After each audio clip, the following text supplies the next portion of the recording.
So let me very, very quickly just take you through the audit process. Frequently, with the audit process, it's broken up into two main parts. There's what is called an interim audit and what is called a year-end audit.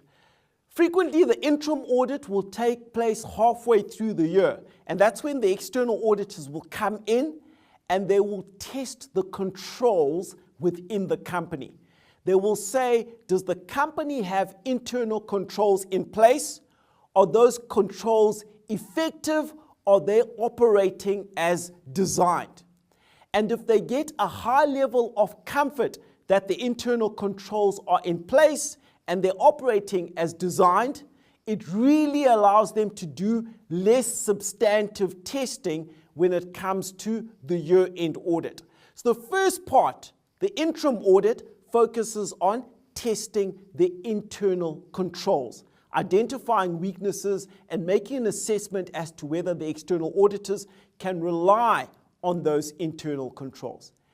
At the end of the year, for the year-end audit, that is when the auditors do substantive tests. They verify that the internal controls work throughout the year, and then they make sure that the numbers that have been pulled through into the annual financial statements in terms of the company systems are valid, accurate, and complete. And they check that in accordance with certain standards. That is the year-end audit. It is substantive and it is focused on making sure that the annual financial statements truly represent what's going on in the company. Now, here's the catch. The auditors will only be in that company for, let's say, 2 or 3 months of the year. So there is no way they can know what's going on within the company to the level of detail of the management or executive management team. We have to manage our expectations of what the auditors can do.